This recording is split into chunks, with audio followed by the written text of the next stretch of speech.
Hello बच्चों, आप सभी को मेरा नमस्कार बच्चों।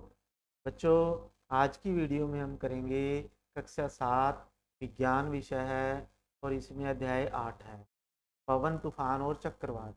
तो इस पाठ के हम उड़ान के जो कार्यपत्रक आए हैं हमारे पास उसका सल्यूशन करेंगे बच्चों, उसका आंसर करेंगे। तो बच्चों, अगर आप चैनल पे नए हैं या चैनल सब्सक्राइब नहीं किया तो चैनल सब्सक्राइब कर लें बच्चों, क्योंकि ये सारी मेहनत आपके लिए ही की जा रही है और इतना हक तो मेरा बनता ही है कि मैं इस चैनल को आप ज़्यादा से ज़्यादा लोगों तक शेयर करें। ठीक है। तो इसमें देखिए कार्यपत्रक 1 है आपके पास। इसमें आपने क्या करना है, गतिशील वायु पवन कहलाती है। ठीक है। तो निम्न प्रश्नों के उत्तर हमने देने हैं इसके अनुसार। तो जो गतिशील वायु होती है उसे क्या कहते हैं, हम पवन कहते हैं। ठीक है। और वायु जो है दाब डालती है, लेकिन जब पवन का वेग बढ़ जाता है यानी वायु जब तेज गति से चलने जाती है तो वायु दाब कम हो जाता है, घट जाता है। तो इसका उपयोग करते हुए हम क्या कर सकते हैं, तो इसमें क्या है बच्चों, पतंग उड़ाते समय पवन किस प्रकार सहायक है। यानी जब हम पतंग उड़ाते हैं तो जो तेज गति से वायु चलती है तो वो हमारे लिए कैसे लाभदायक है। यानी अगर कोई भी हवा ना चले, वायु की गति तेज ना हो तो हम उसमें पतंग नहीं उड़ा सकते। लेकिन जब वायु चल रही है तो उस समय हम ये पतंग को उड़ा सकते हैं। तो ऐसा क्यों होता है, वो यही है प्रश्न बच्चों। क्योंकि ऊपर जो लाइन दी गई है ना, इसमें आंसर इसका दिया गया है कि जब वायु नहीं चल रही होती, वायु की गति तेज नहीं होती, तो वो वायु दाब डालती है।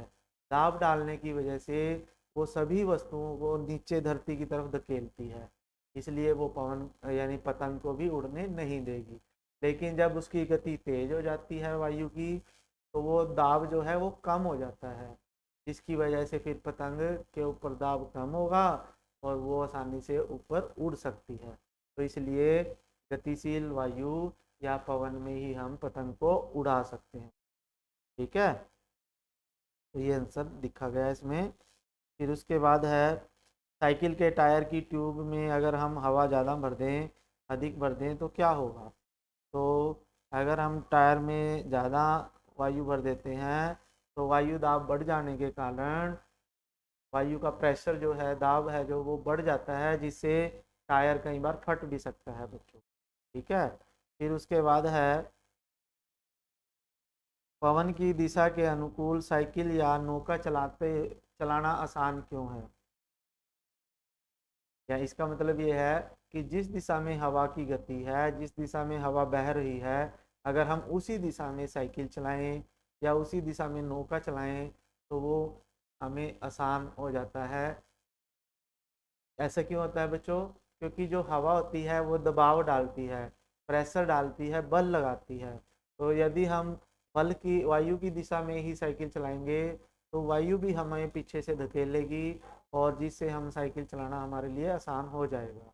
लेकिन जब हम उल्टी दिशा में लगा चलाते हैं साइकिल तो हमें ज़्यादा बल लगाना पड़ता है, ज़्यादा जोर लगानी पड़ती है साइकिल चलाने के लिए।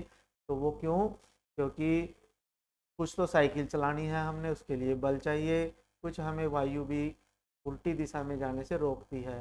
तो इस प्रकार से वायु बल डालती है, इसलिए वायु की दिशा में हम आसानी से साइकिल चला सकते हैं लेकिन उल्टी दिशा में नहीं चला सकते।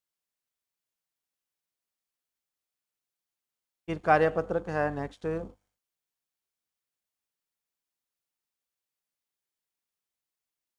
तुम्हारा मित्र जिस शहर में रहता है वहाँ तड़ित झंझावत बहुत आते हैं। यानी वहाँ पे तड़ित झांझा का मतलब तूफान आते हैं, बिजली कड़कती है, ठीक है, तेज वायु चलती है। तो उससे बचने के लिए उनको क्या क्या हिदायतें दोगे आप। तो उसके लिए क्या है कि अगर हो सके तो जब तूफान आता है तो घर में ही रहें, अंदर रहें। अगर बाहर हैं तो पेड़ से या खंभों से, बिजली के खंभों से दूर रहें। ठीक है।